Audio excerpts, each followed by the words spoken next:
बदमाश चोर लुच्चे लफंगे की सरपरस्ती नहीं की। आज भी इस इलाके में जो कंपेन इरफान मरवत चला रहा है, उसकी उम्र है, उसकी बातें सुनो, उसकी तकरीरें सुनो, आपको लगेगा नहीं कि कोई सेटल आदमी बात कर रहा है। डिस्टर्ब आदमी है, खिसका देता है, गालियां देता है जलसों में खड़े होकर। कोई नॉर्मल आदमी कर सकता है? मुझे एक बात बताएं, मैं कैंडिडेट हूँ, असदुल्लाह नाई साहब भी कैंडिडेट है, असद आलम नाई साहब भी कैंडिडेट है।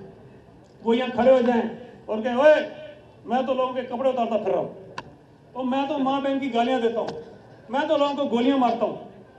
आप कहेंगे यार ये वोट मांगने आए कि दादागिरी करने आए? मुझे बताया कि इस लहजे में बात करने वाला आदमी कोई वोट का हकदार है? इस लहजे में बात करने वाला आदमी आपकी नुमाइंदगी करने का हकदार है? इस लहजे में लोगों को डराने वाला, धमकियां देने वाला, खलीस गालियां देने वाला आदमी आपकी नुमाइंदगी का हकदार है? ये शरीफों का इलाका है, ये गरीबों का इलाका है। यहाँ लोग इज्जत के साथ रहना चाहते हैं, यहाँ लोग अपनी इज्जत करवाना चाहते हैं और इज्जत लोग करना चाहते हैं। यहाँ गुंडों की, लुच्चों की, लफंगों की, बदमाशों की जगह नहीं है। वो दौर गुजर गया जब तुम बदमाशी करके पोलिंग स्टेशनों पर कब्जे करके एमक्यू का तर्ज अमल इख्तियार करके जीत जाते थे। अब वो जमाना गुजर गया है। तुमने 18 में भी चूरन बेचा था कि मुझे इस्टेब्लिशमेंट जितवाएगी, मुझे फला जितवाएगा, मुझे आज भी वही चूरन बेच रहा है। कभी कहता है कि सूबाई इलेक्शन कमिश्नर मेरा रिश्तेदार है, मरवत है, वो मुझे जितवाएगा। अच्छा भाई ठीक है बाबा, तेरी वजह। कभी कहता है काकड़ मेरा रिश्तेदार है जो वजीर आजम है, वो मुझे जितवाएगा। बड़ी बात है तेरी भी, काकड़ तेरे को जितवाएगा। कभी इस्टेब्लिशमेंट की बात करता है। ये जो चूरन बेचने वाले हैं, उनको एक बात आपको समझनी चाहिए, जो लोग यहाँ बैठे हैं, उसको आप पर एतमाद नहीं है, उसको आप पर एतमाद नहीं है। मतलब कहता है ना लोग मुझे जितवाएंगे, मैं तो कहता हूँ लोग जितवाएंगे, मैं तो कहता हूँ लोग वोट देंगे, मैं तो लोगों से वोट मांग रहा हूँ। मैंने तो किसी को नहीं कहा कि मुझे फलां जितवाएगा, फलां जितवाएगा, फलां जितवाएगा, मैंने तो नहीं कहा किसी को। एक आदमी अगर बरमला अपने लोगों में बैठ के ये बातें करता है कि वजीर आजम मेरा रिश्तेदार है, वो जितवाएगा, ये जो सूबा इलेक्शन कमिश्नर है ये मेरा रिश्तेदार है, ये मुझे जितवाएगा, कभी कहता है कि एस्टेब्लिशमेंट मुझे जितवाएगी, तो भाई अगर ये लोग तुम्हें जितवाने वाले हैं तो फिर इन लोगों के पास वोट मांगे क्यों आते हो? मिन्नत तरले क्यों कर रहे हो? चाय पीने के लिए फोन क्यों करते हो लोगों को? ये सोच आपको समझनी चाहिए कि क्या है। जो आदमी तकिया किया हुआ है किसी और के ऊपर, जो ये समझता है कि वो काकड़ के जरिए असेंबली में जाएगा, जो ये समझता है कि जो इलेक्शन कमिश्नर सूबाई लगा है उसके जरिए असेंबली में जाएगा, जो ये समझता है कि एस्टेब्लिशमेंट के जरिए असेंबली में जाएगा, तो मुझे बताइए कि क्या वो आपकी सुनेगा? मुझे अगर पता चल जाए ना, मुझे पता चल जाए कि मुझे तो अवैस मरवत ने असेंबली में भेजना अकेले ने, मैं सुबह शाम इसके दरवाजे पे बैठा रहूंगा, जीतने से पहले भी जीतने के बाद भी। लेकिन मुझे पता है कि असेंबली में भेजने वाले आप लोग हैं। मैं इलेक्शन से पहले भी आपके पास बैठा हूँ, इलेक्शन के बाद भी आपके पास बैठूंगा, इसलिए कि मुझे वोट आपका चाहिए। मेरे पास ना काकड़ की सपोर्ट है, ना ये इलेक्शन कमीशन की सपोर्ट है, ना एस्टेब्लिशमेंट की सपोर्ट है, और ना मैं चाहता हूँ। हम आपके जरिए इलेक्शन जीतना चाहते हैं, आपके जरिए असेंबली में जाना चाहते हैं, आपकी खिदमत करना चाहते हैं, आप हमारी ताकत है। इरफान मरवत साहब, आपको वोट मांगने का हक है, इस हक को मैं नहीं छीन सकता आपसे। आपके साथ जितने आपके हिमायती हैं उनको आपके लिए वोट मांगने का हक है, यह हक मैं नहीं छीन सकता आपसे, न उनसे छीन सकता हूँ। वो चाहें तो मेरे पास भी आ सकते हैं कि जी आप बैठ जाइए और इरफान मरवत को वोट कीजिए, उनका हक है। मैं दूं ना दूं ये मेरी मर्जी है। लेकिन जो तरीकेकार आपने इख्तियार किया हुआ है, जिस तरह आप लोगों को फोन करके धमकियां देते हो, ये धमकियां देना मुनासिब नहीं है। मैं बहुत शरीफ आदमी हूं, लड़ाई झगड़े से भागने वाला आदमी हूं, लेकिन जिसने मेरे गले में हाथ डाला है उसको मैंने अपने पैरों में डाला है, ये मैंने साबित किया है। जो मेरे से लड़ा है, मैं बदमाशी नहीं करता हूं, मैं कानूनी तरीके से अपने रास्ते इख्तियार करता हूं। जिसकी गर्दन में सरिया आता है उसकी गर्दन से सरिया निकालना मुझे आता है। तो ये जो बदमाशी और गुंडागर्दी तुमने खत्म शुरू की हुई है, इसको खत्म करो, इलेक्शन लड़ो। इलेक्शन लड़ना तुम्हारा हक है। और खास तौर पे जो लोग इरफान मरवत के साथ काम कर रहे हैं,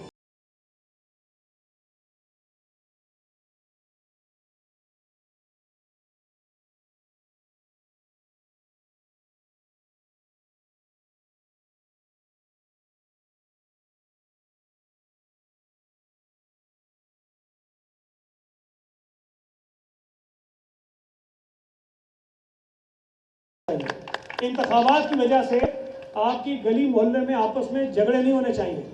मोहब्बत से इलेक्शन लड़ो, आपका हक है, जिसकी मर्जी काम करो। और ख़ास तौर पे जो पुलिस ऑफिसर जिनको इरफानुल्लाह मरवत ने भर्ती करवाया था से 30 साल पहले, मैं उनको बताना चाहता हूँ कि ठीक है, तुम उसके एहसानमंद होगे, तुम्हारे ऊपर उसने नौकरी देकर तुम्हें अपना गुलाम बनाया होगा, तुम इरफानुल्लाह मरवत के लिए वोट डालना चाहते हो, डालो, तुम्हारी मर्जी है, कोई जबर नहीं है। तुम्हारा खानदान उसको वोट देना चाहता है, वोट दो, मेरा कोई जबर नहीं है, मैं भी वोट मांगूंगा, वो जिसको मर्जी है दो। लेकिन जो तरीक़ेकार उन भर्ती होने वाले पुलिस वालों ने इख्तियार किया हुआ है, मुझे मजबूर मत करना कि मैं कहीं खड़े होकर नाम ले लेके बताऊं कि तुमने किस किस को क्या बोला है। तुम्हारे प्रमोशन भी होने वाले हैं, तुम्हारी नौकरियां भी हैं। अगर तुमने ये गुंडागर्दी पुलिस की वर्दी में जारी रखी तो फिर मैं तुम्हारी नौकरियां भी खा सकता हूं, और तुमने प्रमोशन के तुम्हारे आगे रिकॉर्ड बन रहे हैं वो भी खराब कर सकता हूं। आज मैं नाम नहीं ले रहा हूं, अगर आप बाज नहीं आए मैं नाम भी लूंगा, एक एक आदमी का नाम लूंगा, और मैं उन लोगों को भी लेकर आऊंगा जिनको तुम डरा और धमका रहे हो। ये तर्ज-ए-अमल अपना बंद करो, इस तरह से इलेक्शन नहीं जीते जाते। तुम लोगों ने पहले भी जोर लगाया था, अल्लाह ताला ने हमें कामयाबी दी थी और तुम नाकाम हुए थे। आज भी मेरी कामयाबी सबसे बड़ी क्या है, ये हल्का जो कभी एमक्यूएम का गढ़ था, ये हल्का जो कभी मरवत का गढ़ था, ये हल्का जो कभी मुस्लिम लीग नून का गढ़ था, आज वो सब मिल के कोशिश करने में लगे हुए कि इसको कैसे हराएं। ये हमारी जीत है, ये हमारी जीत है कि पीपुल्स पार्टी के खिलाफ ये सारे इकट्ठे होने में लगे हुए हैं कि यार अकेले तो ये हार नहीं सकते हैं, और जमात इस्लामी भी सुना लगी हुई इनके साथ। तो ये सारे इस चक्कर में है कि सब मिल जाओ और किसी तरह से इसको हराओ। इंशाअल्लाह ताला अल्लाह ने चाहा, मैं तो छोटा सा आदमी, कमजोर सा आदमी हूँ, ये सब मिल जाएंगे इंशाअल्लाह ताला, इनको फिर भी हराएंगे और भारी मार्जिन से हराएंगे। इसलिए कि हमने लोगों की खिदमत की है, हमने लोगों के साथ एक रिश्ता कायम किया है, हमने लोगों के साथ एक मोहब्बत कायम की है। मैं हर तकरीर में एक बात कहता हूँ कि शायद कोई बंदा आ जाए सामने, इस इलाके की हल्के की आबादी 5 लाख के करीब है, मैं हर तकरीर में कहता हूँ 5 लाख लोगों में से कोई एक आदमी आए, एक जो ये कहे कि मैं सईद गनी के पास गया था अपना मसला लेकर और उसने मुझसे बदतमीजी की, उसने मुझसे ऊंची आवाज में बात की। और मैं ये भी बता दूं कि कई लोग ऐसे भी आए जो मुझसे ऊंची आवाज में बात करते थे, तलखी करते थे, गुस्सा करते थे, नाराज होते थे, लड़ते थे। मैं कहता हूं वो लोग जिन्होंने मुझसे लड़ाई की थी, जिन्होंने मुझ पर गुस्सा किया था, जो मुझ पर नाराज हुए थे, जिन्होंने मेरे साथ ऊंची आवाज में बात की थी, अगर उनमें से कोई आ जाए कि यार मैंने ये कहा था लेकिन सईद गनी ने भी ऊंची आवाज में बात की थी, कोई एक नहीं मिलेगा, आदमी नहीं मिलेगा। हमने अपने इलाके के लोगों को अपने घर के मेंबरों की तरह समझाया, फैमिली मेंबर की तरह समझाया। अगर कोई नाराज भी था तो बिठा के उसको समझाया है, काम होने वाला था उसको बताया कि हो सकता है, नहीं होने वाला था उसको समझाया कि नहीं हो सकता है, तुम्हें गुस्सा नहीं करना चाहिए। हमने अपना हक की नुमाइंदगी इस तरह किया है। मैं आपको कई लोग बता सकता हूँ जो मरवत साहब के कभी घर पे भी गए होंगे किसी काम के लिए, और जवाब उसका क्या था सामने से, उसकी आंखें यहाँ होती है, 4 लुच्चे लफंगे साथ होते हैं, क्योंकि ऊंची आवाज में बात तो करके दिखाए साहब के साथ। मैं तो अपने आप को साहब भी नहीं कहता भाई, मैं तो भाई हूँ सबका, वो साहब कहलाता फिरता है। तो साहब से ऊंची आवाज में कोई बात करता था उसकी जबान खींचने की बातें होती थी। ये जो गुंडागर्दी बदमाशी हमने खत्म की है, इस गुंडागर्दी बदमाशी को इस इलाके में दोबारा इंशाअल्लाह ताला नहीं आने देंगे। मैं एक सिर्फ आखिर में बात करके आपसे इजाजत दूंगा कि इलेक्शन कमीशन खास तौर पे उससे मेरी गुजारिश है कि देखिए सूबा सिंध में जब निगरान हुकूमत आई थी उस वक्त सूबा सिंध में तमाम ऑफिसर्स का तबादला हुआ था। पुलिस में आईजी से शुरू किया इन्होंने, हेड मोरल तक जो थानों में लगे हुए थे सबके ट्रांसफर हुए। एसएचओस गए, डीएसपीस गए, एसपीस गए, एसएसपीस गए, डीआईजीस गए, एडिशनल आईजी गए। कोई एक अफसर भी हेड मोरल की सतह तक का ऐसा नहीं था जो पीपल्स पार्टी के दौर में लगा हुआ था और आज वो लगा हुआ है। सबके तबादले हुए, ठीक है, कोई बात नहीं, इलेक्शन थे, होना चाहिए था। फिर उसके बाद यहां पर सूबाई इलेक्शन कमिश्नर का तबादला हुआ पीपल्स पार्टी के जो मुखालिफ जमातें उनकी फरमाइश पर। सच्ची बात बताऊं, वो किसी के काम का नहीं था जिसको हटाया उन्होंने। हम तो पूछते रहे कि जगह इनसे जो मुतालबा कर रहे हैं हटाने का, उनसे पूछो कि इसने किया क्या है। हल्का बंदी में उसका कोई किरदार नहीं था, बाकी काम वो कोई कर नहीं सकता। लेकिन बहरहाल दबाव डाला इलेक्शन कमीशन पे और इलेक्शन कमीशन ने सूबा इलेक्शन कमीशन को तब्दील कर दिया, किसी और को लगा दिया। चले हम उस पर भी चुके हैं, हमें क्या फर्क पड़ता है, लगा दें आप। उसके बाद एजुकेशन डिपार्टमेंट में बहुत सारे तबादले हो गए, जो डिस्ट्रिक्ट एजुकेशन ऑफिसर्स थे उनके।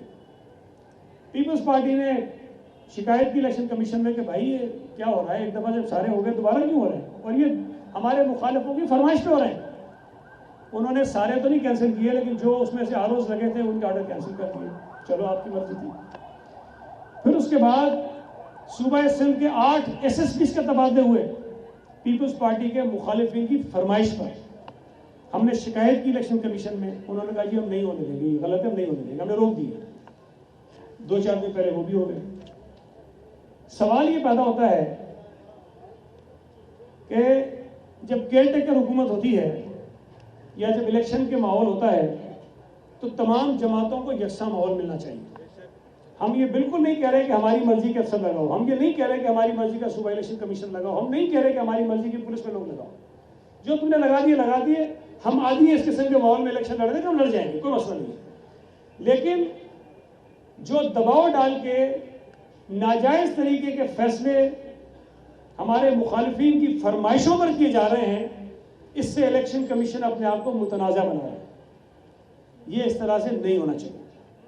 मैं ये समझता हूं कि इंतखाबात में तमाम जमातों को बशमूल PTI की, सिवाय उन लोगों के जिन्होंने 9 मई के वाक़यात में जिनका रोल है, जिन्होंने GHQ पर हमला किया, जिन्होंने कोर कमांडर के घर पर हमला किया, जिन्होंने हमारे शोहदा के यादगारों की बेहुरमती की या और कोई गैर कानूनी काम किया, उनके खिलाफ कानून के मुताबिक कार्रवाई होनी चाहिए।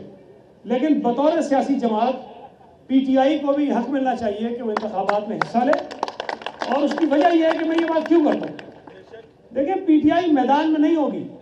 हम जीतेंगे तो कई लोग कहेंगे जी PTI नहीं थी, तुम इसलिए जीत गए। हम चाहते हैं कि PTI मैदान में हो और हम फिर जीते हो, फिर लोग कहें कि हाँ तुमने सबका मुकाबला किया और सबको हरा कर तुम जीते हो। हमारे लिए भी ये ज़रूरी है कि PTI मैदान में होनी चाहिए। अगर लोग उनको वोट देते हैं तो दें उनको वोट, ये लोगों का हक है।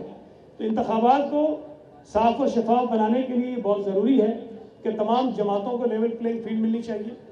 किसी शख्स के दबाव में आकर इलेक्शन कमीशन को कोई गलत फैसले नहीं करने चाहिए। इससे इलेक्शन का माहौल जो है वो मैं समझता हूँ कि मुनासिब नहीं होगा। और मैं आखिर में इलेक्शन कमीशन से गुजारिश करूँगा कि यहाँ पर हम खुद ये मुतालबा करते हैं, चूँकि हम इलेक्शन लग रहा है हम जीत रहे हैं, कि इस हल्के में सिक्योरिटी का सख्त तरीन बंदोबस्त किया जाए। इसलिए कि जो लोग हारते हैं वो फिर गंद करते हैं और हम नहीं चाहते कि यहाँ पे गंद हो। मैं यहाँ अपने तमाम दोस्तों को कहता रहता हूँ, आज इस जलसे के तवज्जुह से भी कहता हूँ कि हमने किसी से लड़ाई नहीं करनी है। 8 तारीख तक ये हमने गालियाँ भी बर्दाश्त करनी है, बदतमीज़ी भी बर्दाश्त करनी है, ये जो चीज़ें वो कर रहे हैं वो सारी बर्दाश्त करनी है। उसके बाद जो कानूनी तरीका होगा हम इख्तियार करेंगे। और मैं आपको बता दूँ, जितना वो बोलेगा उतना वो फंसेगा। वो बोलता रहे, मैंने 2-4 केस करने हैं, मुझे बहुत दुख होगा 75 साल की उम्र में जब अदालत की सीढ़ियाँ चढ़ेगा, मुझे बड़ा अफसोस होगा कि ये बूढ़ा आदमी जो है वो बेचारा ख्वार हो रहा है, अदालतों में चक्कर खा रहा है। मैं तो रोज़ कोर्ट जाता हूँ, मुझे कोई फर्क नहीं पड़ता है। जो लोग मेरे केसों में आते हैं ना, तो उनकी पूछे उनकी हवा ख़राब होती है। और मुझसे अच्छे से लोगों ने, जो बड़े तुरम खान बनते थे ना,